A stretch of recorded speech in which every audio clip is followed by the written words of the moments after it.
উমর ফারুক সালাত শুরু করলেন, ফজরের সালাত, আল্লাহু আকবার। In the meantime Abu Lulu এই খঞ্জর নিয়ে উমর ফারুকের বুকের মধ্যে 3টা স্টেবিং করলেন। একটা মারলেন নাভির নিচে, মারার সাথে সাথে পাকস্থলী কেটে গেল। আরেকটা মারলেন পাজরে, পাজর ছিঁড়ে গেল। 3টা মারার পরে উমর ফারুক বললেন, কাতালানি আল কাল, এক কুকুর আমাকে মেরে ফেলেছে। পেছন থেকে এক সাহাবীকে টান মেরে সামনের দিকে নিয়ে গেলেন, তুমি নামাজের ইমামতি করো। আর ওমরে ফারুককে বাকিরা ধরাধরি করে পেছনে নিতে আরম্ভ করল। আর এই আত্মাই আক্রমণ যে করেছে, সে কাতারের মাঝখান দিয়ে যেতে আরম্ভ করলো আর 2 দিকে ছুরি মারতে আরম্ভ করলো। 13 জন সাহাবীর গায়ে ছুরি মেরেছে, 7 জন সাহাবা স্পট ডেথ, জায়গায় মৃত্যু।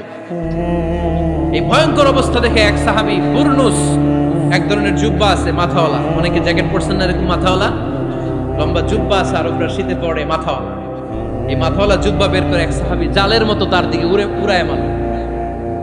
ওই বুরনুসের মধ্যে পেঁচিয়ে আবু লুলু মাটিতে পড়ে গেল আর সুইসাইড করে ফেলল, নিজের বুকে নিজে মেরে আত্মহত্যা।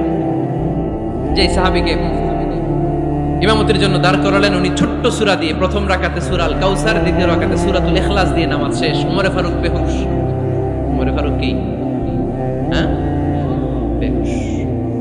সবাই কান্নাকাটি করতেছে, সবাই দেখতে গেলেন, এখন হুঁশ ফিরে না। মুখের মধ্যে মুখ খুলে রাষ্ট্রের চিকিৎসক মুখের মধ্যে দুধ দিলেন, ওই নাভি দিয়ে দুধ বের হয়ে যায়, পাকস্থলী কেটে ওখান দিয়ে দুধ বের হয়ে যাচ্ছে। তারা বললো ওনারে বাঁচানো সম্ভব না, দেখেন হুঁশ ফিরে কিনা। হুঁশ ফিরলে ওনার পরে কে আমির হবে, উনি যেন প্যানেল ঠিক করে দিয়ে যায়। সবাই তাকিয়েছে ওমরে ফারুকের চোখের দিকে। আল্লাহর মেহেরবানিতে ঘন্টা খানিক পরে উনি চোখ খুললেন। চোখ খোলার পরেই বলেন নাই, ও মা আমি মরে যাই। চোখ খোলার পরে উনি বলেন নাই, কে মারলো আমারে। চোখ খোলার পরে উনি বলেন নাই, আমার পরে নেতা কে হবে। চোখ খোলার পরে সর্বপ্রথম কথাটি ছিল, আসল্লান নাস, আমার নেতৃত্বে যে ফজরের নামাজটা শুরু হয়েছিল এটাকে ঠিকমতো তোরা পড়েছিলি?